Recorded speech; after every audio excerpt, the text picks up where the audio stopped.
والسيدات والسادة المشاهدين، حلقة جديدة من برنامجكم الأسبوعي دال نقطة. ضيفي لهذه الحلقة مقرر قسم الإعلام الدكتور مهند حميد التميمي. أهلا وسهلا بك دكتور. أهلا وسهلا ومرحبا بكم، شكرا جزيلا. دكتور، البداية بسؤال البرنامج إلى دال نقطة، من هو الدكتور مهند حميد التميمي؟ مهند حميد عبيد التميمي، تدريسي في كلية الإمام الكاظم عليه السلام، مقرر قسم الإعلام، حاصل على شهادة البكالوريوس والماجستير والدكتوراه من جامعة بغداد، كلية الإعلام جامعة بغداد، قسم الإذاعة والتلفزيون. دكتور، ما هي البيئة التي نشأ بها الدكتور مهند؟ صراحة البيئة اللي نشأ بها دكتور مهند هي يعني منطقة اللي بيها أهلي وسكنت بيها وعشت بيها، هي بيئة ريفية، وولدت في منطقة ريفية، وبعدها يعني انتقلت للمدينة، يعني عندنا مصلحة عمل معين، مهنة، فزاولنا مهنة، فاندمجت بين الريف والمدينة، ويعني فنشأت في هذه البيئة. وبعد ما دخلت مرحلة البكالوريوس يعني سكنت في بيئة أخرى، فلذلك يعني أقدر أقول يعني أنا سكنت، زاوجت بين البيئات المختلفة، عشت بالبيئة الريفية والحضرية، وحتى بالعاصمة بغداد عشت. ما الذي بقي من مهند الطفل إلى الآن؟ وما الذي أرغم مهند على تركه بعد أن كبر؟ اللي بقت بقت الصور، هو يقول بقت بس صور، والله توصل. اي بقت يعني اللي من الطفولة عندي، يعني أنا أتذكرها ولحد الآن مقتنيات من الصور لحد الآن عندي.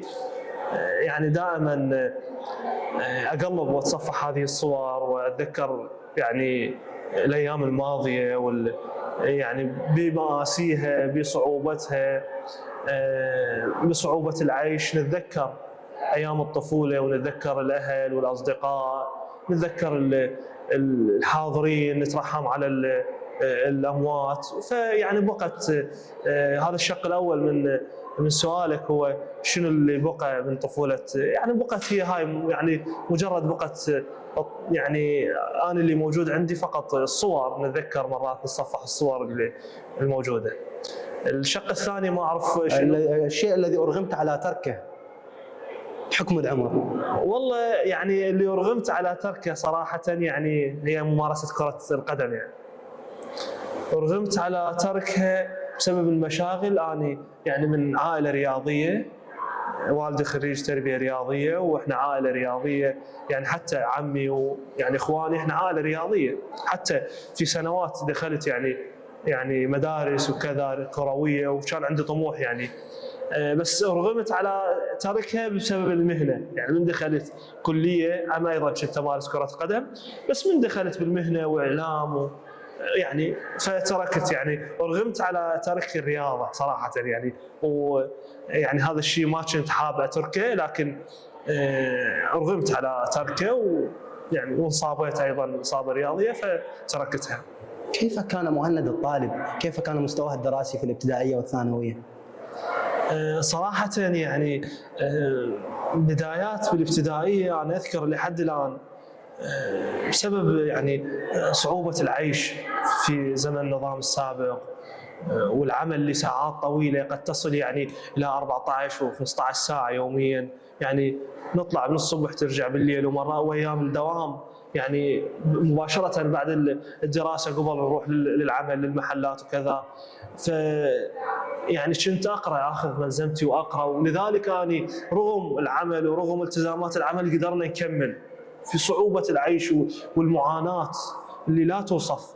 قدرنا نكمل وقدرنا نوصل وقدرنا نحقق طموحاتنا، وكنا يعني أنا كنت متميز بالمرحلة الابتدائية والمتوسطة والإعدادية، كنت متميز على الرغم يعني أنا لحد الآن أذكر بالإعدادية أنا بدون دورات وبدون كذا، يعني أدخل أمتحن، أقرأ بالبيت وأروح أمتحن، أقرأ بالشغل، هم مو خلي الملزمة بالعمل وأقرأ، ورحت امتحنت بدون أن أدخل أي دورة، والحمد لله يعني قدرنا نتفوق، والحمد لله انقبلت الكلية اللي أنا أريدها، اللي أنا أرغب بأن أنقبل بها، هي كلية الإعلام. نجي على كلية الإعلام. بين العزيزية وبغداد والكوت أين وجد مهند نفسه؟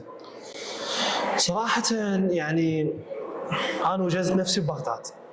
أولاً لأن عشت سنوات طويلة ما يقارب ل 15-14 سنة أنا ساكن في العاصمة بغداد.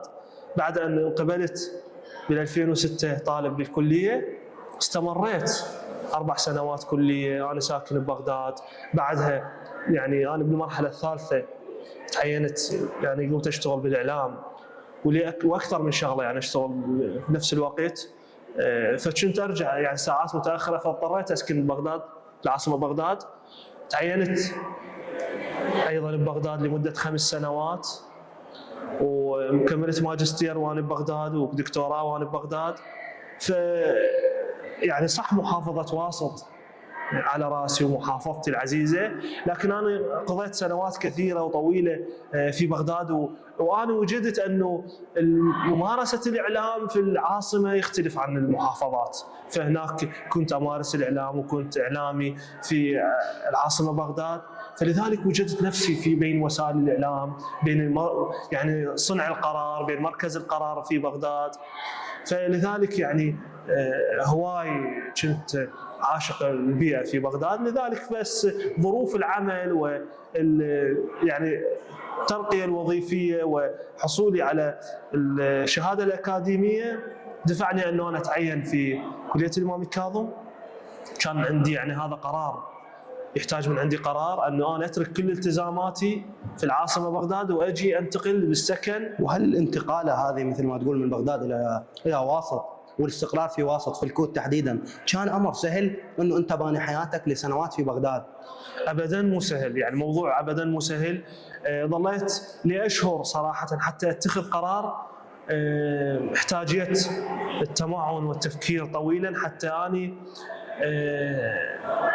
اقدر اتخذ قرار بانه انا انتقل. تدري اذا انتقل من انقل سكني وبين منطقه ومنطقه 200 كيلو، يحتاج من عندي انهي كل ارتباطاتي والتزاماتي في المكان الاول. فلذلك نهيت تقريبا 3/4 شغلي، وبقى يعني عمل كنت اشتغل يعني فريلانسر، يعني اكتب وكذا لبعض المؤسسات، وبعدها نهيت كل اعمالي. فكان قرار صعب جدا، كان قرار يحتاج من عندي تضحية صراحة، يعني خاصة ميدان الإعلام أنا أحبه من المهنة.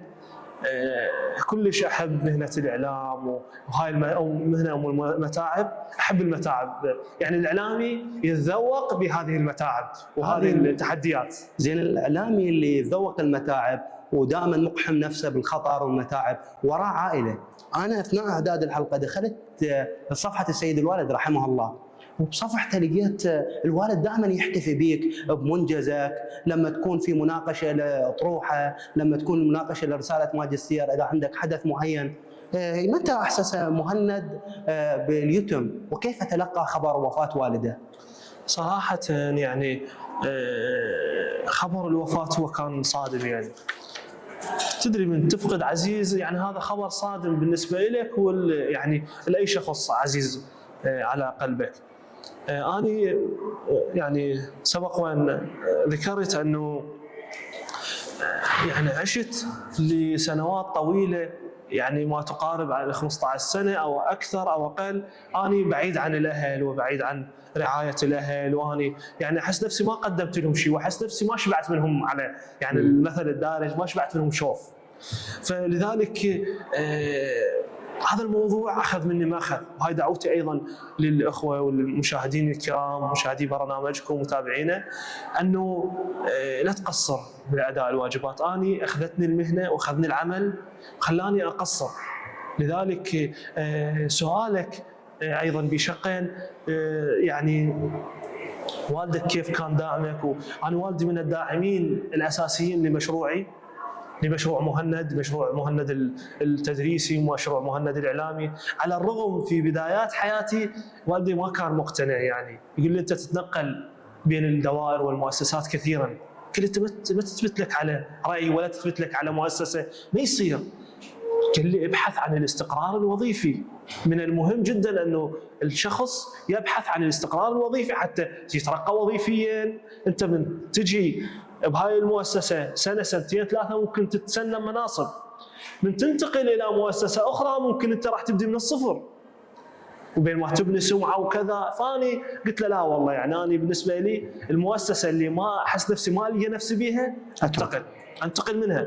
فلذلك كنت انتقل، وما كان يعني ما كان يقتنع بهذه الافكار، وقال لي لدرجه انه كنت يعني انا 4 مرات اقدم للماجستير وما انقبل بسبب كثره المتقدمين، وانا اقدم على العام ويقدمون فد 250 275 مره من المرات 275 شخص مقدمين، انا انقبلت يعني عنهم، فيحتاجون 2. فهذا تحدي قوي. يعني انت من تقدمون مثلا 200 300 شخص وتتنافس بيناتهم، يعني هذا ضرب من الخيال. يقول لي ما اتوقع تنقبل، بابا شوف حياتك، تزوج، كون نفسك، ما راح تنقبل انت. يعني كان عنده مصطلح يقول كلها واسطات وكلها كذا، وقلت لا ليش؟ ناس جاي تنقبل، اكو تنافس، اكو فرصه لحد ما انقبلت. والشيء بالشيء يذكر انه اني كنت اقرا حتى امتحن، من اخفق بالامتحان او ما انقبل تطلع النتائج وما انقبل ماجستير، اترك اسبوع فتره نقاهه وارتاح وكذا، ورا الاسبوع اقرا لسنه قادمه، مصر انه انقبل، والحمد لله انقبلت. فكل الاهداف اللي كنت راسمهن بحياتي تحققن، قدرت اني احققهن. هسه يعني كيف تلقيت خبر الوفاه؟ خبر وفاه السيد الوالد؟ هو مو خبر وفاه، هو بيوم الخميس كان اتصل بي المرحوم، قال احنا مشتاقين لك انا والحجيه. يعني نص كلامه قال ليش شرشحنا بالجراجات وتخلينا نجي؟ تعال لنا انت، ليش تجي لو نجيك؟ قال لا والله اجيك. قال اذا اشوفك واشوف الجهال اطفال. فاخذت الاطفال ورحت. يعني وصلت انا لقيته رايح الزياره لكربلاء. فرجع انا شت يعني مقرر اتعشى يمهم وارجع للبيت المنزلي بالكوت. فاضطريت بعد اجى ب 11 بالليل، قلت لازم ابات بعد. فبتت وكذا وسولفنا وعن الرياضه وعن فتحنا امور، وكان بصحه جيده وهو رياضي. كنت يعني عندي برنامج لازم اطلع الساعه 7 الصبح. الساعه 6 يعني قعدتني الوالده قالت والدك ما اعرف ايش بيه. جيت لقيته بوضع يعني كلش تعبان، ضيق نفس عنده، تخربط لمده 5 دقائق مو اكثر يعني، وتوفى يعني بين يدي. فهذا يعني خبر صدمه، ولحد الان يعني خاصه خبر يعني البعض يقول لك انت اذا تتلقى يعني ابوك، يعني الله يحفظ الاباء ويعطيهم الصحه والعافيه للجميع وحتى المشاهدين، لو ابوك يتمرض او كذا او كبير بالعمر، انت يعني تتلقى خبر الوفاه بسهوله. يعني اكو خبر ما متوقع، هذا شكل صدمه لي اشهر. انا صار له سنه من متوفي، انا يمكن 6 اشهر اني من اروح مثلا ازور الاهل اتوقع يعني اشوف والدي يعني هيك انه هو موجود. فهذه هاي صدمه العمر، وخاصه للاشخاص اللي هم مثلي ما شابعين من حنان الاب الام. هذه دعوه للابو بعد موجود، انه يعني دعوه من هاي المنصه، دعوه للشباب، دعوه للرجال انه يهتمون بابائهم. ما زال هو على قيد الحياه، ترى الدنيا صغيره، كلش صغيره، يعني بلمح البصر انت ممكن تفقد كل شيء. الرحمه والخلود لروحها الطاهره. استاذنك دكتور بالذهاب الى فاصل قصير ومن ثم العوده. الله يسلمك. احبه المشاهدين، فاصل قصير ونواصل.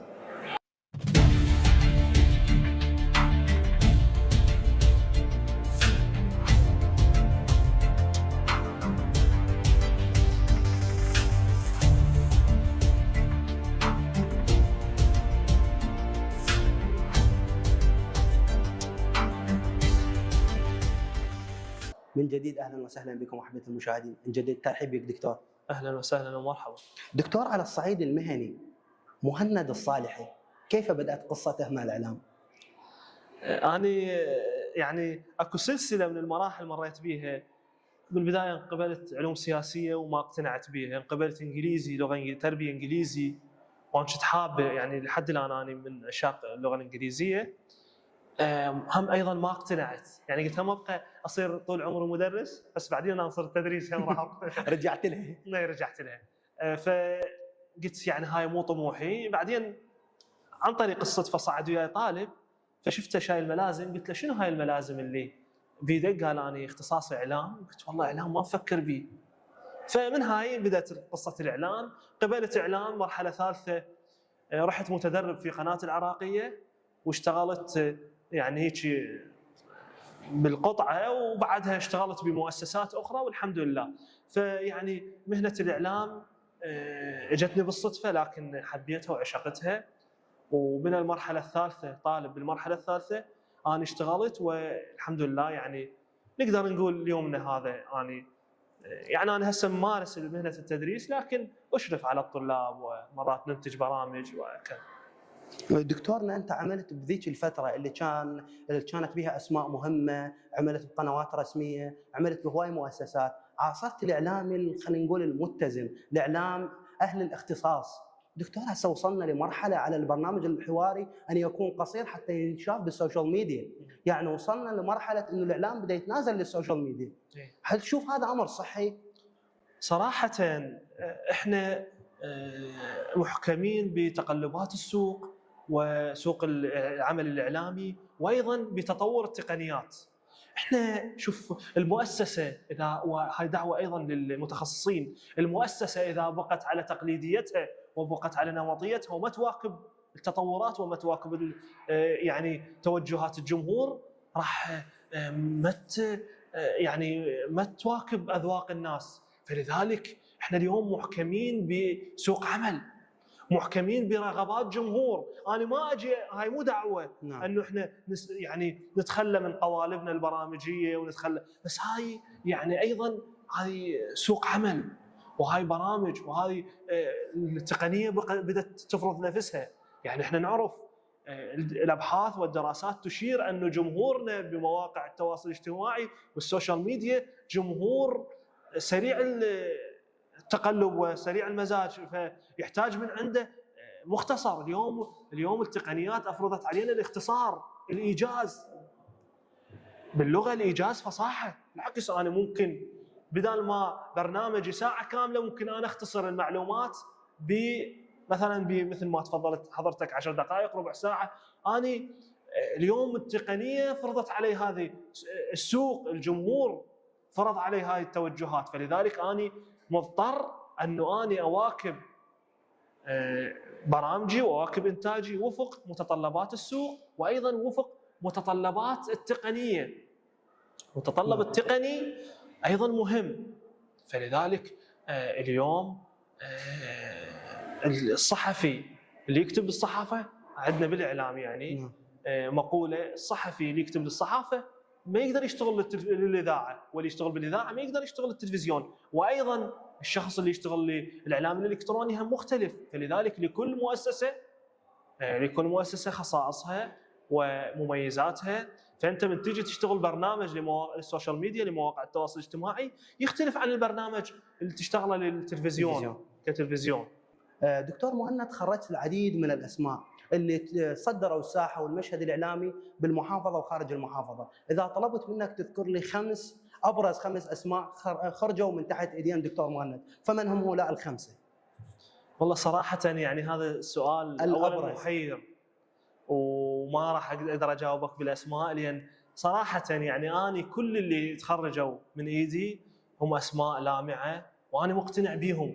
يعني اني ما ممكن هذا الشخص انه يتخرج وما مقتنع به. اغلب هسه يعني الساحه الواسطيه على اقل تقدير، على اقل تقدير. انا حتى درست ببغداد، درست بالفارابي يعني انا خرجت على اقل تقدير في محافظه واسط العديد من الاسماء، والاسماء بدت مهمه، اسماء مهمه والهم تاثير على الوسط، والبعض منهم يعني بدا ياخذ جوائز ويحصل فد يعني مكافآت لتميزه. فما اقدر اذكر لك 5 لسبب تميز جميع اللي تخرجوا الحمد لله. يعني اغلب اللي تخرجوا من عندنا هم شخصيات واسماء لامعه. البعض منهم يتميز بالصحافه، مكتوبه ويكتب مقالات، والبعض بالاذاعه وتميز بالاذاعه، والبعض بالتلفزيون. فانا اذا اذكر لك بس بالتلفزيون راح اغبن وسيله اخرى واغبن ناس متخصصين اخرين. فلذلك صراحه يعني سؤال صعب، واذا يعني امكن تعفيني منه، لان الكل يعني انا يعني اعتقد بهم الكل هم احسن ناس واحسن كل التحايل كل الاسماء اللي تخرجت. اذا نقول نصيحتك للطلاب اللي يريد يشتغل ويريد يلتحق بهذه الاسماء ولكن تواجه صعوبات التقنيه، انه التقنيه مثل ما تعرف متطوره وكل كاميرا لها سعر وكل جهاز له سعر، وهو الطالب بعده بمقتبل حياته. يعني شلون يقدر الطالب يواكب؟ شلون يقدر الطالب يوصل مثل ما وصلوا الطلاب اللي خرجوا؟ الابداع الاعلامي ينبع من رحم المعاناه. هاي المعاناه، وان تجيب كاميرات. اليوم ايضا مساله الكاميرا، ترى فضائيات وقنوات تلفزيونيه كبرى وعظمى بدات تنتج برامج وتنتج تقارير بالموبايل. اليوم احنا التقنيه انتقلت بالموبايل. يعني فهاي مساله تقنيات، انا وجهه نظري انه هاي مساله التقنيات ابدا مو عائق، صح تشكل يعني نوعا ما هي يعني تحدي بالنسبه تحدي بالنسبه للاعلامي، لكن هي مو عائق. بالعكس التقنيه اليوم موبايلات، اذا انا ما عندي كاميرا اكو هذا الموبايل. الجزيره جاي تنتج يعني برامج وتنتج تقارير بالموبايل، الشرقيه غيرها. فلذلك هذه التقنيه يعني قد تكون الموبايل متوفر عند الجميع. عذرا، الكاميرا لها هيبتها. لما انزل اساني للميدان وبيدي تليفون تختلف نظره المتلقي او نظره الجمهور او نظره حتى الضيف اذا كانت عندي تليفون او كاميرا، فاكو فرق. انت يعني الاعلامي عنده اسم، نعم، وعنده حضور وشخصيه، نعم. التقنيه والكاميرا مو ذات. يعني انا وجهه نظري يعني خلي الاعلامي عنده حضور وعنده اسم وعنده ثقل، فهاي التقنيه هو اللي يجيب التقنيه وحضوره وانتاجه. ممكن انت بانتاجك الناس تشوف ايش ما ادريها ما وراء الكاميرا، شنو التقنيه اللي انت صورت بها. فبعد ان تنطي ريكورد انت راح تبدع، والضيف راح ايضا راح يؤدي ما عليه ويجيب عن اسئلتك. فلذلك احنا اذا نريد ننجح، انا مو يعني اريد اقلل لك من قيمه واهميه التقنيات، لكن احنا اذا نريد ننجح بنفكر بالعقبات. نعم. ادخل الميدان وازج نفسي بالميدان، اخطا مره مرتين ثلاثه، وجل من لا يخطا، وكنا نتعلم. لكن الجيد انه يتعلم من اخطائه، وابدي ادخل للميدان واشتغل بشكل صحيح واتعلم المعلومه من الصغير والكبير وحتى الضيف ممكن انا اتعلم منه المعلومه الاعلاميه. واخيرا مهند المؤلف، ما هي مؤلفات الدكتور مهند التي اعتمدت داخليا وخارجيا؟ انا عندي العديد من البحوث المنشوره، لكن كمؤلفات عندي 3 كتب. اول كتاب الفته انا يعني بعد نهايه الماجستير هو كتاب الاعلام الجديد، تحولات اتصاليه ورؤى معاصره، وهذا طبعا اعتمد في دول عده كمصدر منهجي. وعندي كتاب اخر هو الاتصال ووسائله الجماهيريه والشخصيه والجماهيريه والتفاعليه، وكتاب اخر هو التلفزيون وشبكات التواصل الاجتماعي، صراع ام تكامل.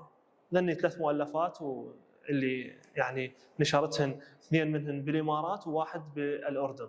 كل التوفيق لك دكتور، جزيل الشكر دكتور لقبول الدعوه، شكرا لسعة صدرك، شكرا لوقتك. لا بالعكس، يعني انتم طلبتنا الاعزاء، وهذا يعني هذا الجهد اللي جاي تقدمونه جهد عظيم. فكل الشكر والتقدير والاحترام لكم حضراتكم والاساتذه المشرفين على هذه الحلقات وهذه البرامج، وايضا شكرا لدعوتكم لي على هذه الدعوه الكريمه. فكل التوفيق لكم وللاخوه، وايضا شكر للمصورين والمونتير. شكرا جزيلا. اما انتم احبه المشاهدين انتظرونا بالحلقه القادمه. الى اللقاء.